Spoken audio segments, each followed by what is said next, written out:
Assalamualaikum warahmatullahi wabarakatuh.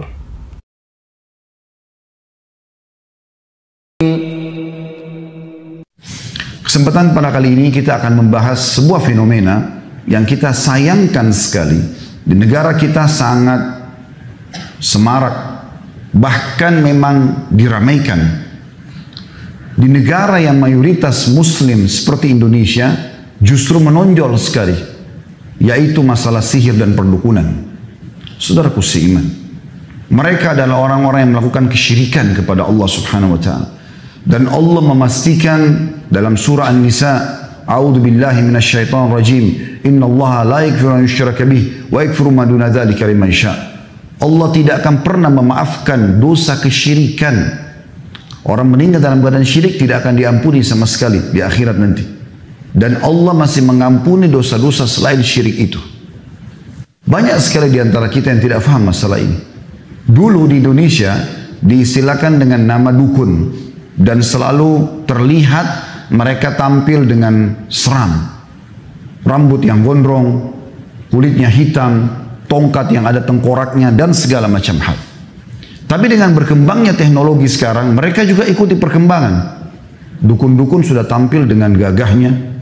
Bahkan mereka berani menggunakan medsos, expose. Dan banyak di antara kaum muslimin yang menjadi korban mereka.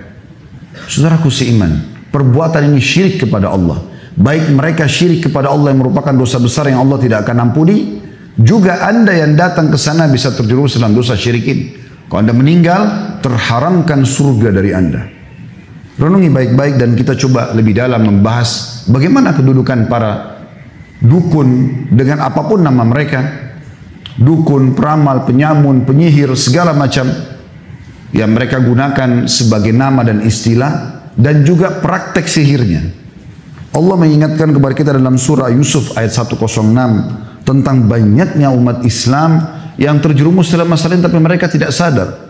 A'udzu billahi minasyaitonir rajim. Wa ma yu'minu aktsaruhum billahi illa wa hum musyrikun. Sebagian besar manusia tidak beriman kepada Allah melainkan dalam keadaan mempersekutukannya dengan sesembahan-sesembahan selain Allah.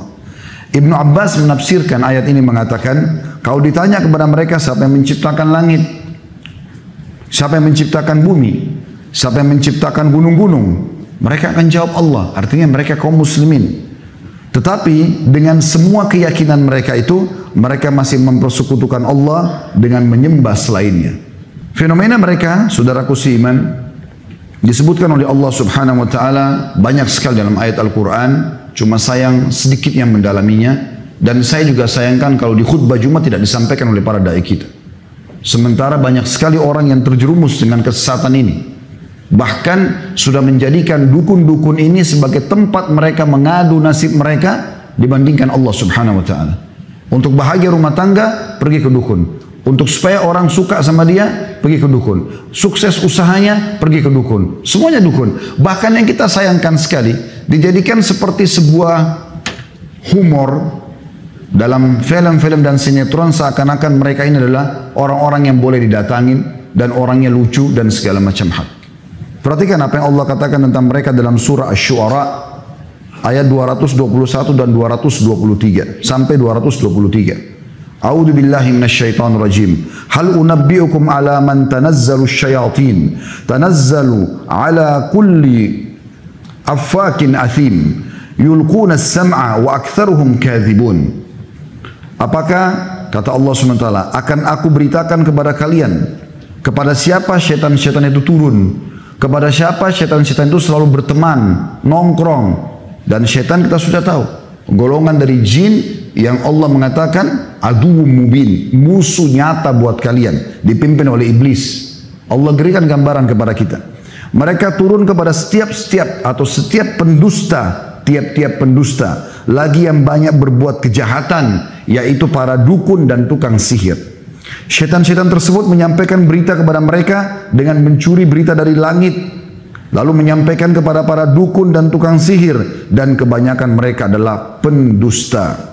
Ini ditilawakan oleh orang beriman sampai hari kiamat dalam surah Asy-Syu'ara ayat 221 sampai 223. Imam Qatadah rahimahullah salah satu tokoh yang masyhur dari kalangan tabi'in, Qatadah bin Da'amah namanya, rahimahullah, beliau wafat tahun 110 Hijriah, menafsirkan ayat ini mengatakan bahwa para pendusta lagi banyak berbuat jahat dan buruk adalah para dukun dan tukang sihir.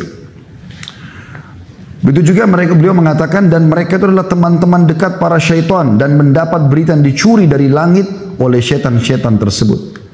Bahkan sahabat mulia Abdullah bin Mas'ud radhiyallahu anhu pada saat menafsirkan firman Allah Subhanahu wa taala dalam surah Al-An'am ayat 112, A'udzu billahi minasyaitonir rajim. Wa kadzalika ja'alna likulli nabiyyin 'aduwwan syayatinal insi wal jin yuhi ba'dhuhum ila ba'din dzukhrufal qawli gurura. Dan demikianlah kami jadikan bagi tiap-tiap nabi itu musuh, yaitu syaitan-syaitan dari kalangan manusia dan syaitan-syaitan dari kalangan jin. Sebagian mereka membisikkan kepada sebagian yang lain perkataan-perkataan yang indah dan menipu manusia. Abdullah bin Mas'ud berkata radhiyallahu anhu, yang dimaksud dengan syaitan-syaitan manusia adalah para dukun dan tukang sihir. Dalam sebuah athar diriwayatkan dari Jabir bin Abdullah radhiyallahu anhuma, beliau mengatakan bahkan dukun-dukun ini disebutkan sebagai tagut yang banyak disebutkan dalam Al-Quran. Mereka adalah para dukun dan mereka adalah syaitan-syaitan manusia yang syaitan-syaitan jin bekerja sama dengan mereka. Allah Subhanahu wa taala menyuruh kita untuk kufur kepada tagut ini. Tidak boleh ikut sama mereka. Dan kalau kita ikut maka kita akan bersama dengan mereka kepada kekafiran. Allah sebutkan dalam surah An-Nahl ayat 36. A'udzu billahi minasyaitonir rajim. Wa laqad ba'atsna fi kulli ummatin rasulan an i'budullaha wajtanibut tagut. Dan sungguhnya kami, kata Allah, telah mengutus setiap rasul atau setiap rasul yang kami utus, maka selalu mereka menyampaikan sembahlah Allah dan jauhi tagut. Sementara tadi sudah dijelaskan tagut adalah para dukun dan penyihir ini. Juga dalam firman Allah yang lain dalam surah Al-Baqarah ayat 256, A'udzu billahi minasyaitonir rajim. Faman yakfur bit-taghuti wa yu'min billahi faqad istamsaka bil 'urwatil wuthqa lam fisama laha wallahu samii'un 'alim. Barang siapa yang ingkar kepada tagut, justru membenci mereka, menjauhi mereka, memerangi mereka dan beriman kepada Allah, hanya minta kepada Allah Subhanahu wa taala. Ingin bahagia rumah tangga, jangan lintas alam, di alam kita saja manusia. Kalau orang pergi ke dukun, lintas alam, bawa foto pasangan, minta supaya dukun tersebut memantrai, lalu menggunakan jasa jin atau syaitan untuk menyihir lawan jenis supaya menyukainya. Ini lintas alam.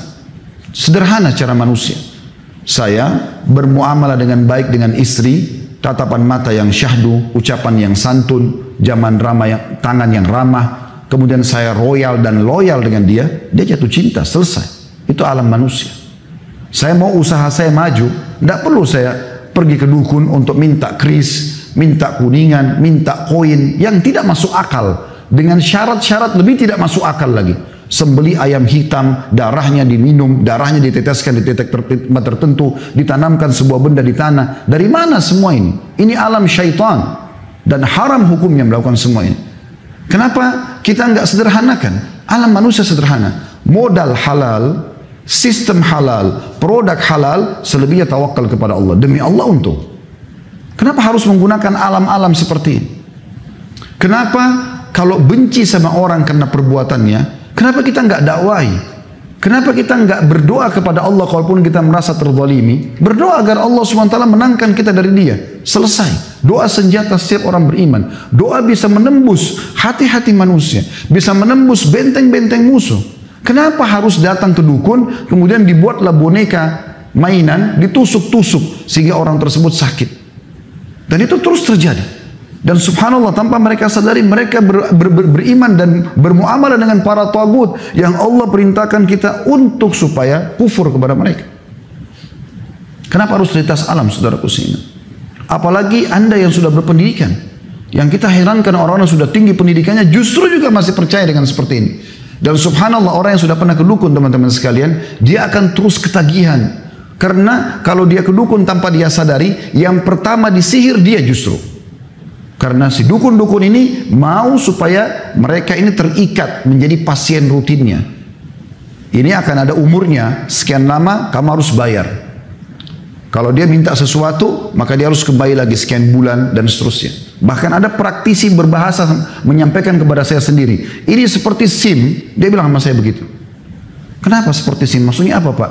Iya, ini harus diperbaharui dan berpanjang. Kalau enggak berlaku lagi sihirnya. Kenapa kita begitu bodoh membeli sebuah kertas, membeli sebuah kris, puluhan juta, ratusan juta? Kenapa untuk dapat jabatan harus pergi ke orang-orang bodoh ini? Kenapa enggak sujud kepada Allah? Kenapa enggak berdoa di sholat malam? Mana kita dari ajaran baginda Nabi SAW? Kenapa praktek ini dibiarkan? Hadis-hadis sahih melarang kita masalah itu. Dua buah hadis yang mulia.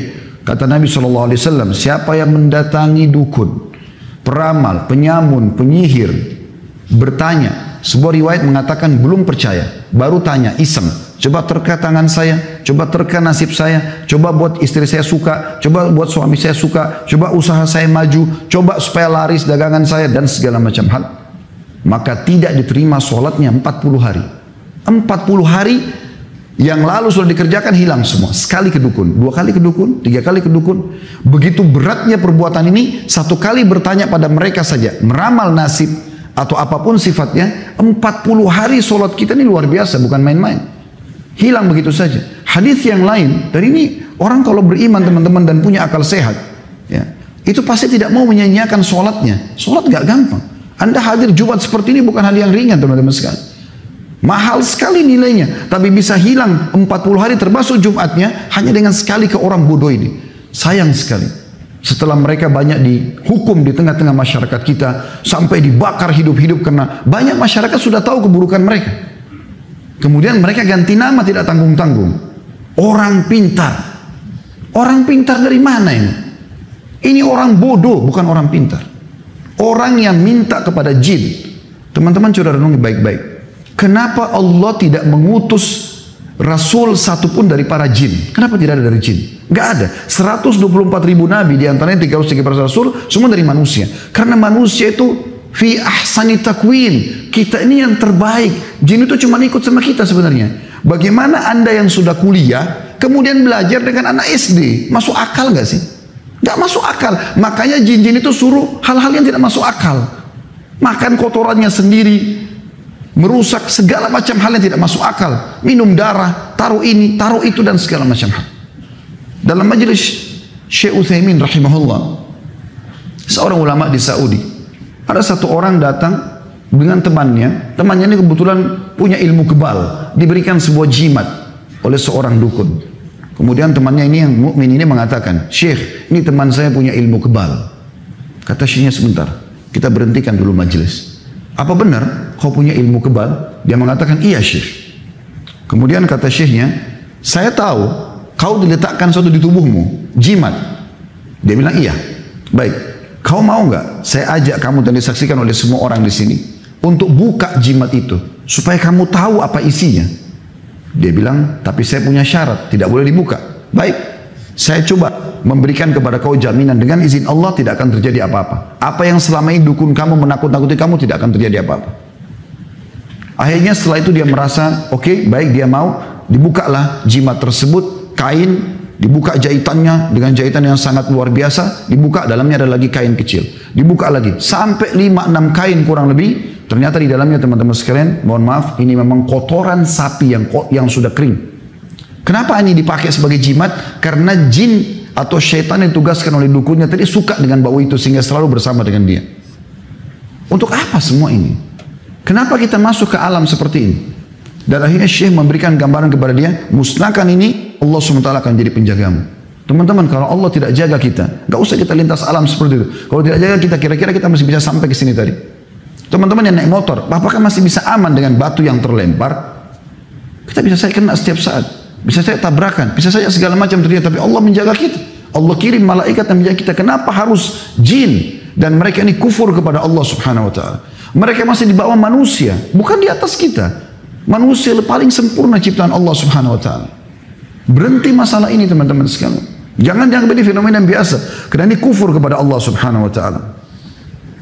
Allah mengatakan tadi dalam Al-Baqarah ayat 256, barang siapa yang ingkar kepada tagut dan beriman kepada Allah, siapa yang ingkar kepada para dukun dan penyihir tersebut, lalu beriman kepada Allah, hanya minta kepada Allah, sesungguhnya dia telah berpegang pada buhul tali yang amat kuat.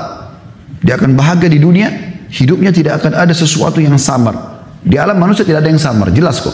Transaksi kita jelas, semuanya jelas. Akad nikah kita jelas, hubungan biologis jelas, semua jelas kok. Maka dia telah berpegang pada buhul yang sangat kuat dan tidak akan pernah putus. Dan Allah maha mendengar lagi maha mengetahui. Bayangkan bagaimana buruknya profil para dukun, penyihir, penyamun dan seterusnya ini teman-teman sekalian. Yang kita sayangkan subhanallah di zaman kita sekarang bahkan mereka berani masuk di medsos mengadakan pelatihan-pelatihan ilmu santet, merusak hubungan suami istri, merusak rumah tangga orang, menyakiti orang lain, merusak pekerjaan orang lain. Ini semua teman-teman sekalian hal yang haram. Ayat yang paling jelas tentang masalah kekufuran mereka adalah Al-Baqarah 102. Bunyinya a'udzubillahi minasyaitonirrajim. Wattaba'u ma tatlu asyayatin 'ala mulki Sulaiman wa ma kafara Sulaiman walakinna syayatin kafaru yu'allimuna an-nasa as-sihra wa ma unzila 'ala al-malakaini bi Babila Harut wa Marut wa ma yu'allimani min ahadin hatta yaqula innama nahnu fitnatun fala takfur fayata'allamuna minhuma ma yufarriquna bihi bainal mar'i wa zawji wa ma hum bidarrin bihi min ahadin illa bi idnillah wa yata'allamuna ma yadurruhum wa la yanfa'uhum wa laqad 'alimu laman ishtarahu ma lahu fil akhirati min khalaqa wa la bi'sa ma syaru bihi anfusahum law kanu ya'lamun. Kata Allah Subhanahu wa taala, dan mereka mengikuti apa yang dibaca oleh syaitan-syaitan pada masa kerajaan Sulaiman. Dalam kurung, dan mereka mengatakan bahwa Sulaiman yang mengerjakan sihir. Syaitan menyebarkan fitnah itu. Sulaiman tidak mengerjakan sihir kata Allah, ya. Hanya syaitan-syaitan itulah yang kafir kata Allah. Allah memastikan mereka kafir karena mengerjakan sihir tersebut. Mereka mengajarkan sihir kepada manusia dan apa yang diturunkan kepada dua malaikat di negeri Babil yaitu Harut dan Marut. Sedang keduanya tidak mengajarkan suatu kepada seorang pun sebelum mengatakan sesungguhnya kami hanya cobaan bagimu. Maka janganlah kamu kafir. Maka mereka mempelajari dari kedua malaikat tersebut apa yang dengan sihir itu mereka dapat menceraikan antara suami istri, dan mereka para ahli sihir itu tidak memberikan mudarat dengan sihirnya kepada seorang pun kecuali dengan izin Allah, dan mereka mempelajari sesuatu yang memberi mudarat kepada diri mereka sendiri dan tidak memberi manfaat. Padahal sungguhnya mereka telah meyakini bahwa barang siapa yang menukarkan kitab Allah Al-Quran dengan sihir itu tidaklah baginya keuntungan di akhirat, dan amat jahatlah perbuatan mereka karena menjual diri mereka sendiri dengan sihir karena kalau mereka mengetahuinya. Ayat ini teman-teman dipastikan oleh para ulama jelas tentang kekufuran para penyihir. Disebutkan dalam kitab Zadul Masir jilid 1 halaman 122. Karena banyak hal, diantaranya mereka mengaku-ngaku mendengarkan hal yang gaib atau mengetahui hal yang gaib. Ini dusta besar. Karena Allah SWT mengatakan dalam surah An-Naml ayat 65, A'udzubillahi minasyaitonirrajim, Qul la ya'lamu man fis samawati wal ardil ghaiba illallah wa ma yash'uruna ayyana yub'atsun. Katakanlah tidak ada seorang pun di langit dan di bumi yang mengetahui perkara yang gaib kecuali Allah, dan mereka tidak mengetahui bila mana mereka akan dibangkitkan. Nabi Muhammad SAW, apakah anda imani dia sebagai? Kalau tidak, percuma anda hadir di sini. Beliau adalah manusia mulia, pemimpin anak Adam sallallahu alaihi wasallam. Beliau sendiri menyatakan tidak tahu yang gaib. Kalau datang beberapa orang sahabat bertanya agama, beliau tidak tahu, beliau diam. Tunggu wahyu datang, baru beliau sampaikan. Sampai pernah ada seorang munafik hadir bersama Nabi SAW dalam satu perjalanan peperangan. Kemudian Nabi SAW kehilangan untanya. Setelah itu pemilik kemah, kebetulan Nabi SAW berada di sebuah kemah, ada seorang Ansar hadir di kemah itu. Dia memiliki kemah di sebelah kemah Nabi SAW. Di kemah itu ada orang munafik. Maka orang munafik itu di kemahnya sebelah ini mengatakan, waktu Nabi SAW bilang, untaku hilang, tolong carilah. Dia menyebarkan isu, dia mengatakan, ini kayak mengaku sebagai Nabi. Masa untanya aja hilang dia nggak tahu? Memang munafik selalu begitu. Memanaskan suasana supaya orang ragu dengan risalah dan wahyu ini. Maka yang terjadi teman-teman sekalian, Nabi SAW bilang di kemahnya, turun wahyu menyampaikan kepada beliau. Kata Nabi SAW dengan santun, walaupun orang yang sudah jahat sebenarnya. Kata Nabi SAW, kenapa ada di antara kalian yang mengatakan, ini kayak mengaku Nabi, untanya aja hilang dia nggak tahu. Ketahuilah kata Nabi SAW, saya hanya manusia biasa seperti kalian. Saya tidak tahu yang gaib. Tapi sekarang wahyu telah turun kepada aku menyampaikan, kalau untaku ada di lembah itu, disebutkan lembah tertentu, talinya kekangnya tersangkut di salah satu dahan pohon, ambillah. Maka sahabat yang beriman pergi ke lembah tersebut mendapatkan unta tersebut. Kemudian pemilik kemah yang tadi ada orang munafik ini keluar dari kemah Nabi SAW ke kemahnya. Lalu dia mengatakan, tadi ada penyampaian Nabi SAW yang sedikit unik bagi kita. Beliau mengatakan, kenapa ada di antara kalian yang mengatakan, inikah yang mengaku Rasulullah, lalu tidak tahu kalau untanya hilang di mana? Lalu Nabi SAW mengatakan, ketahuilah aku manusia biasa, aku tidak tahu yang gaib. Tapi sekarang telah turun wahyu menyampaikan, unta aku dari lembah fulan, tali kakangannya terikat di satu dahan, maka ambillah. Maka kami pun pergi, kami temukan unta tersebut. Lalu orang-orang itu mengatakan, apa kau tahu siapa yang Nabi SAW target maksudkan tadi? Dia mengatakan tidak. Kata mereka, ini orangnya, munafik yang tadi bicara. Maka pemilik kemah itu mengebukin si munafik tadi. Tapi saksi bahasan kita bagaimana Nabi SAW sendiri mengatakan, saya tidak tahu yang gaib. Sering kali terjadi dalam riwayat, beliau menyampaikan kalau tidak tahu gaib. Bahkan dalam Al-Quran Allah mengatakan, walau kuntu alamul ghaib lastakthartu minal khairi wa ma massani as-su'. Allah menyuruh Nabi Muhammad SAW mengatakan, kalau seandainya aku tahu hal yang gaib, maka aku tidak akan pernah ditimpa sesuatu yang buruk. Pasti aku akan dapat banyak kebaikan-kebaikan. Itu Nabi Muhammad SAW. Bagaimana dengan orang-orang seperti ini teman-teman sekalian? Ini betul-betul harus diperangi, bukan dibiarkan. Bahkan kalau hukum Islam berlaku teman-teman sekalian luar biasa. Kata Nabi SAW, haddus sahir darbatun bis saif. Hukumannya penyihir, penggal lehernya. Di Saudi sampai hari ini, kalau kepergok seorang dukun lagi praktek, nggak pakai negosiasi lagi udah. Nggak dipercaya lisannya, karena Allah katakan mereka pendusta.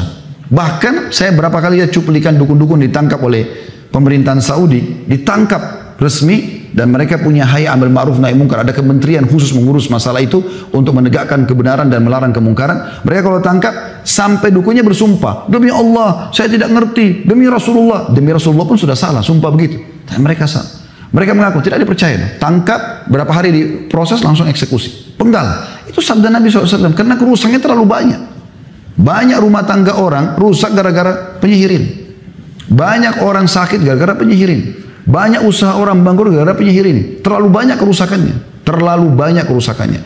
Dan makin mereka kufur kepada Allah, maka makin didukung oleh iblis. La'natullahi alaih. Kalau dia menyatakan saya kufur kepada Allah dan dia menghinakan ayat Al-Quran, biasanya ayat Al-Quran sengaja dituangkan dengan darah haid, dikencingin dan segala macam. Dan yang kita uniknya di Indonesia teman-teman, saya temukan sendiri. Mereka bergelar-gelar sebagai pemimpin-pemimpin umat Islam. Tapi ternyata dukun, pakai kopiah haji, ada di masjid, buka rumah anak yatim, tapi subhanallah dukun. Dan saya temukan sendiri, interaksi, ngobrol, akhirnya sampai dengan dia buat pengakuan, ya, kemudian dia berikan buhul-buhul itu. Subhanallah. Ini ditipu betul umat dengan masalah ini. Kalau orang yang tampil jelas tampangnya memang seperti dukun, mungkin masih bisa kita ingatkan. Tapi sekarang banyak mereka, karena tahu kita mayoritas muslim, mereka berpenampilan seperti kita. La haula wa la quwata illa billah. Teman-teman sekalian, cara sederhana membedakan. Kalau anda datang kepada seorang ustaz atau kiai yang benar, kalau anda punya masalah, maka dia akan mengatakan kembalilah tobat kepada Allah. Tidak ada syarat minta foto. Nggak ada syarat minta supaya sembeli ayam, supaya ini nggak ada dalam Islam. Seorang ustaz atau kiai yang benar dia hanya menyampaikan. Tapi kalau sudah mulai syarat-syarat, malam Jumat Kliwon lah, apalah segala macam, ini semua tidak ada dalam Islam. Bahkan teman-teman sekalian, banyak di antara kita tidak sadar mereka belajar ilmu kebal dengan menganggap itu adalah supaya bisa kebal. Dari mana ini?